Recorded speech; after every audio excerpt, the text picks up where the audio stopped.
Hello everybody, Mitchell here with Streaming Consciousness. I wanted to chat a little bit about transparency, and we might do a little meditation. Certainly going to do some breathing tips. It's been a long time since I've done the breath work on with you guys. In fact, let's start with the breath work. So I always want to present a down-regulating breath, especially in our culture. I know in the past, since the Industrial Revolution, our system has been, by default, going further and further into sympathetic. There's lots and lots of symptoms that we can show that is the case. Stress being one of them, anxiety being one of them. And then there's physiological evidence as well. But we don't need to go into that now. What we will do, though, this is a practice that you should do throughout the day multiple times, is breathe only in and out through the nose. And that's in and out. None of this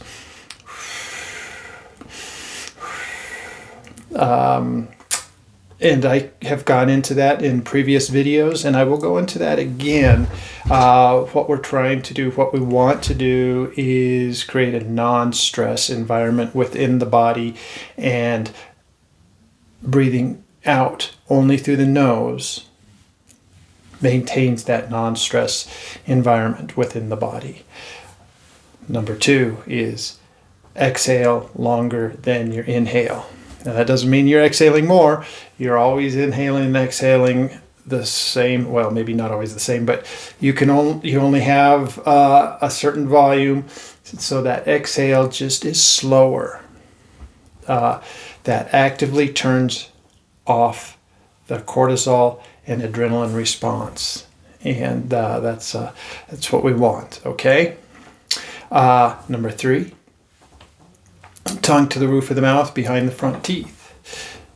Why? Well, I work with the dorsal vagal system and with the polyvagal system, and that vagus nerve pokes out just above at the roof of the mouth, and so you'll notice what babies do all the time.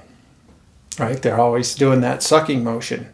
And then as kids, they push their thumb against the roof of their mouth. Why is that? It's self-soothing. They're just getting into this body. They're like a little bit freaked out, and it's like, oh. Number 1, it's instinctual. So let's begin incorporating some of these instinctual things that help keep the body regulated. So it's just, you don't have to be an infant and walk around like that. Just tongue to the roof of the mouth, just light pressure behind the front teeth. And, if you can flatten the whole tongue on the roof of the mouth, well, the front quarter of the tongue, that's great. Okay? So as if you were pushing your teeth out, that also helps to widen the airway for the nose. Lots and lots of things. I could go on for an hour, for 2 hours, just about this one simple breath and the benefits. But that's what you're doing. I hope you're all doing it right now. In through the nose. And the light breath. So it's only 2 in and 4 out. So it's 2 in, pause, 4 out, pause, 2 in, pause, 4 out, pause, 2 in, pause. Okay. your whole body is automatically calmed simply with this one breath. If you do feel a little bit of a oxygen hunger, that's okay. We actually want that, especially for those of you who have not done this breath before. The reason we want that oxygen hunger is because the brain has calibrated to overbreathing and over-oxygenation, which would be oxidizing the body, because when you over-oxygenate, the body can't access the oxygen. It gets trapped. And so the brain, back to why we get in this oxygen hunger, is the brain has recalibrated to reduce its tolerance for carbon dioxide, which is the very molecule that we need in order to help the oxygen exit from the hemoglobin into the cells. So as we're breathing more gently, the brain may be saying, we need more air. You don't. The brain is responding. The brain only has one response for every 4 signals that the body sends. And so the brain oftentimes is giving the body the wrong signal. And oftentimes the brain, when we say the brain, it's the amygdala. And the amygdala, boy, it runs off of dopamine and adrenaline. And so we're in the wrong space to be making informed, alive, awakened decisions when we're not breathing properly, when we haven't settled the body into its place. Because part of what's going on with the brain when it's down there is it's trying to calm the body, and it's not receiving the information that the world is giving us. Boy, huge tangent. Breathe through the nose, longer exhale than inhale, and do that multiple times throughout your day. And when I say multiple times, I also mean multiple times where you are in a non-stress, normal, maybe not normal for you, but normal, non-stress, non-urgent environment. So when you're walking the dog, instead of putting on that podcast, give yourself a moment and really come into awareness of the breath.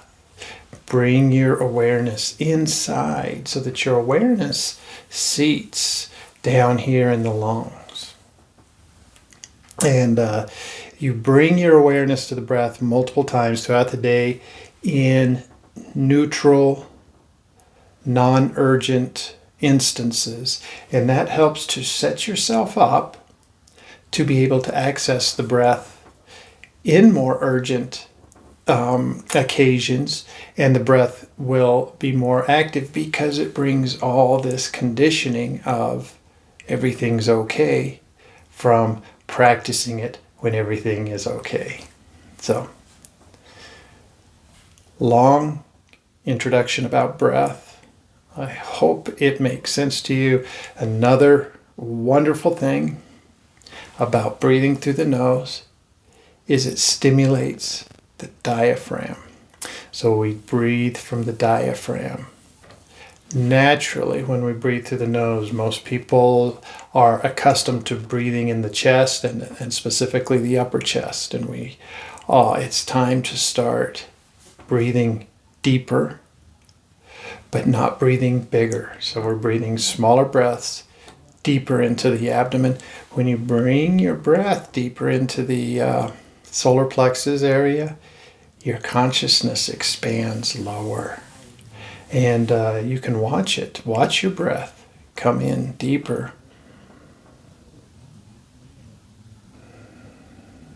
And as you become more aware of the breath going deeper, your focus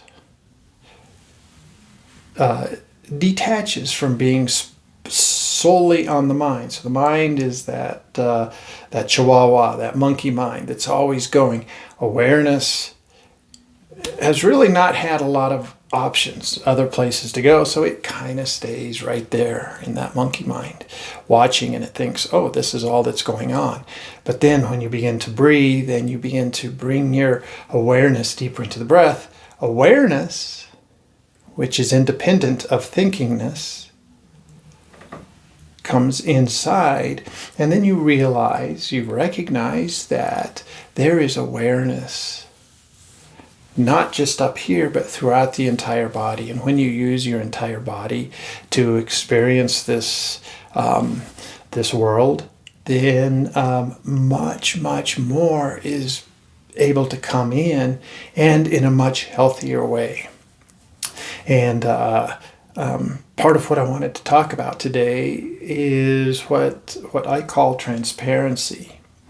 And that is allowing awareness to be your point of focus rather than thinkingness. So when awareness is your point of focus, you can take awareness, you can draw it to thinkingness, but you can also draw it to your breath. You can also draw it to your belly. You can also draw it to the past or the future. But you begin to recognize that your ability to focus helps to guide your awareness. Now, with awareness deeper inside, right? Not specifically just on the thinking, you begin to experience a transparency. And that transparency is your wider consciousness. And your wider consciousness can be very body-based. And allow it to be that. And allow that wider consciousness to come through. And you'll notice that without this continual processing and conceptualizing, there is less craving. And craving for information. Because that's all the mind does is process information. And it wants information about what's going on. I need to be informed and I need to know what's going on. With awareness distributed throughout your entire space, what's going on is not just what's going on out there. You know, specifically what the news is projecting or what YouTube is or what TikTok or, awareness is what's happening right here. And so you become far more present. Speaking of present, I have a present. All right, this is Uga. She was knocking at my door, so I had to run get her. She wanted to say hello. She's now with this, oh, no, it's Booga. It's got the kink in the tail. Booga wanted to say hello. All righty. Anyway, allowing your body to be part of your full awareness rather than just the thinkingness and the conceptualizing builds presence, because your body only knows this breath right here. It only knows this moment right here. The mind, like I mentioned, can go into present and past. The mind can be all over the place, and it's oftentimes not right here, not in this moment, and not in this place. If there's something going on in I don't know, Washington or California or China, the mind goes there. And your awareness follows the mind, and it doesn't know that China isn't right here, right now. The body only knows what's right here, right now, so it's only interpreting everything as being right here, right now. So what do I mean by transparency? Transparency is that wonderful universal communication that is always happening. And when you open up through your presence, through bringing your awareness into the body, the transparency of who you really are, which incorporates everything. The immense non-physical component of yourself, the planet as a living, aware, awake being. Bye-bye, Booga. The solar system.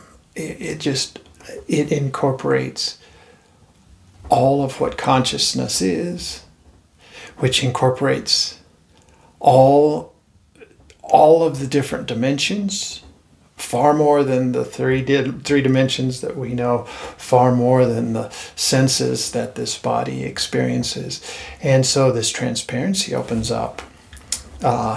And it's allowing that through. Not you trying to be transparent, but being in the breath and being the transparency that opens up a portal for all of you, which you're just a little, this body is just a little focal point of consciousness, an intense focal point, condensed down into hard physical, actually not condensed down, it's reduced down.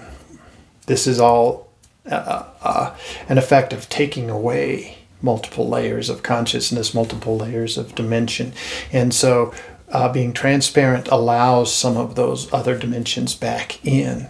And it's not something that the mind can ever really fully process. So that's why we just allow awareness to take over, and we allow the transparency in. The heart has a very similar ability as the brain to accept and understand. However, it doesn't have the processing that the brain has, which its processing really processes out anything that isn't of the three dimensions and the five senses, whereas the heart can process so much more.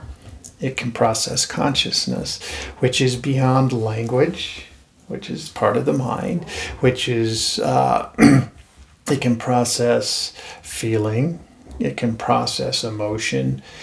So there's a deeper understanding there that transcends language, but doesn't transcend understanding.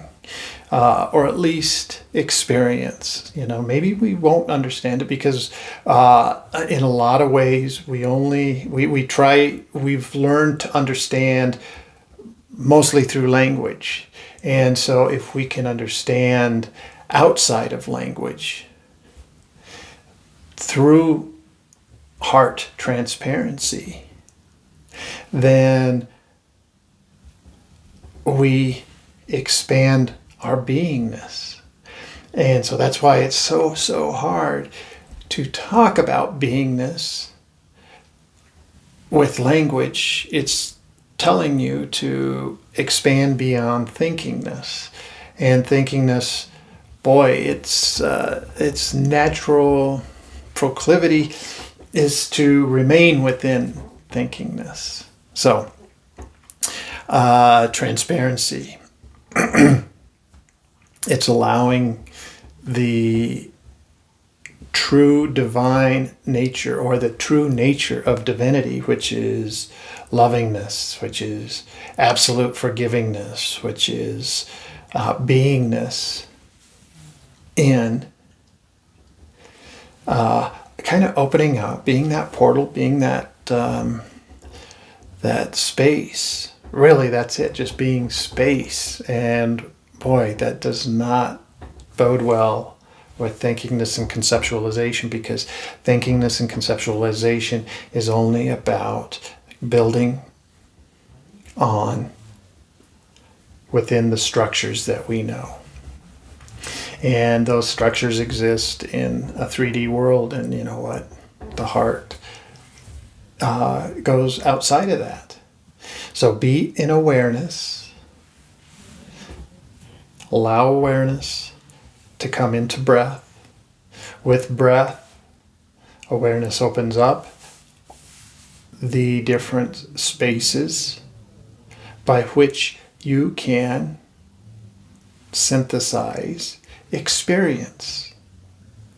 We're still within the physical body, but we're not entirely of the physical body. Okay, our pure consciousness is part of the infinite. And so being part of the infinite is coming through, allowing through, stepping out of the mind, which is really only just there to filter out, to reduce down reality into a very limited field of 3 dimensions. So I think that's about all I have to say. I had written this down this morning, it was like transparency came through, and it has been for decades for me. And this morning it came through this way. It says, allow love and divine forgiveness through. No doing, just being. In return, you will see all through love and grace. And this is using language, so it's, you will experience all. You will become love and grace, the grace that is the true nature of reality. I'm going to have to pull the quote that I've been using. Well, it's not a quote. It's a paraphrase from the Bhagavad Gita, which is, everything that is real is eternal. Or everything that is eternal is real, right? That's number 1. Number 2 is, everything that is not eternal is not real. So anything that we can see, feel, touch is not part of enduring reality. It is part of experiential consciousness, and that is it. And that's what we're here to do, is to have this experiential experience, this tactile experience, to dive deeper into consciousness. If we were to eliminate 99% of what consciousness is, 999% of what consciousness is. Anyway, thank you so much. Comment, like, subscribe, and I will see you soon. Bye-bye.